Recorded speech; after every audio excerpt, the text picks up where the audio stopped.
Drama मेरी बहुओं के आने वाले एपिसोड बहुत ज़्यादा इंटरेस्टिंग होने वाले हैं। शावीर और अलमीर जैसे ही अपनी माँ की मैयत को घर लेकर आते हैं, घर में तो कहराम बरपा हो जाता है। सबसे ज़्यादा अंबर के जाने का दुख ईमान को होता है, क्योंकि ईमान की वो फूफो है और ईमान से खासा वो उन्हें लगाव भी था। हर बात में वो ईमान का साथ दिया करती थी। ईमान रोती और चिल्लाती है कि फूफो जान, मैं आपकी वजह से इस घर में आई थी, मैं आपके बिना इस घर में कैसे रहूँगी, ये घर तो मुझे काटने को दौड़ रहा है।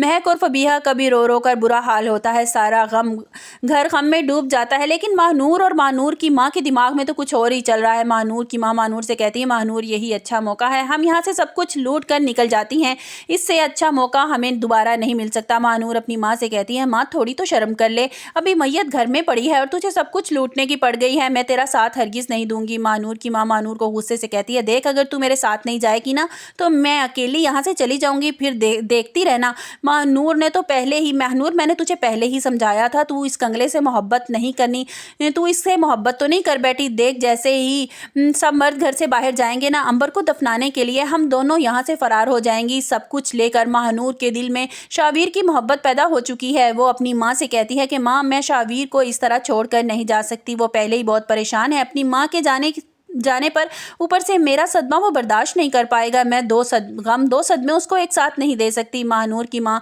महानूर से गुस्से से कहती है, मैं तुझे आखिरी बार कह रही हूँ, उठ जा, मैं सारा सामान समेटने के लिए जा रही हूँ। और बारी बारी मैं सबके कमरे में जाती हूँ और सारा सामान समेट लेती हूँ और सारा सामान समेट कर मैं कमरे में रख कर आती हूँ और कहती है महानूर तुझे यकीन नहीं आ रहा था ना, महानूर तुझे यकीन नहीं आएगा, इस घर में इतना सारा ख़जाना था, इन लोगों ने इतना सामान जमा कर रखा था, मुझे तो ये सब कंगले लगते थे, बाकी की ज़िंदगी हम सुकून से गुजारेंगी, बस जल्दी से उठ जा। महानूर अपनी माँ का साथ देने के लिए तैयार नहीं हो रही होती। वो अपनी माँ से कहती है कि माँ हमारे वैसे ही बुरे दिन चल रहे हैं, हमारा हर रात शावीर के सामने फाश हो जाता है और अगर आज हम पकड़ी गई ना तो देख लेना शावीर हमें पुलिस के हवाले कर देगा और तू खुद भी मरेगी और मुझे भी मरवाएगी, बाज आजा। महानूर की माँ गुस्से से कहती है, मैं जानती हूँ कि तुझे शावीर से मोहब्बत हो गई है, इसलिए तू यहाँ से जाना नहीं चाहती, शायद तू भूल रही है कि हम किस प्लान के तहत यहाँ आए थे, शावीर को लूटने के लिए आए थे। तो शावीर की ज़िंदगी से शावीर को लूटने के लिए, तो शावीर की ज़िंदगी में शावीर को लूटने के लिए शामिल हुई थी, क्या तू ये भूल गई है? महानूर कहती है, माँ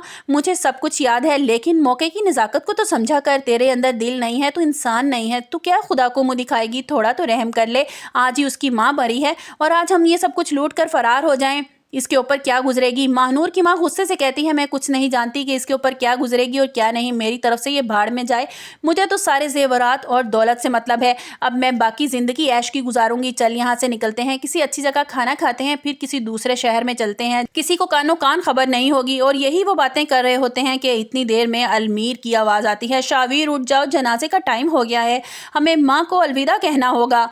घर में कहराम बरपा हो जाता है। ईमान अपनी फूफो की मैयत से लिपट जाती है और ज़ोर ज़ोर से चिल्लाने लगती है, नहीं नहीं, मैं इन्हें नहीं जाने दूंगी, मैं उनके बिना नहीं रह सकती। फबीहा और महक ईमान को संभालती हैं। आसिफ साहब तो अपने होशो हवास को बैठे हैं, उन्हें तो अभी तक इस बात का यकीन नहीं आ रहा कि उनकी बीवी, उनकी जीवन साथी अंबर उन्हें छोड़कर इस दुनिया से जा चुकी है। मेरे ख्याल में तो आसिफ साहब ये घर सेल कर देंगे और ओल्ड होम में जाकर शिफ्ट हो जाएंगे, वो अकेले अंबर के बिना इस घर में नहीं रह पाएंगे। आपको हमारी वीडियो कैसी लगी कमेंट्स बॉक्स में अपनी राय का इजहार ज़रूर कीजिएगा और लाइक और सब्सक्राइब कीजिएगा।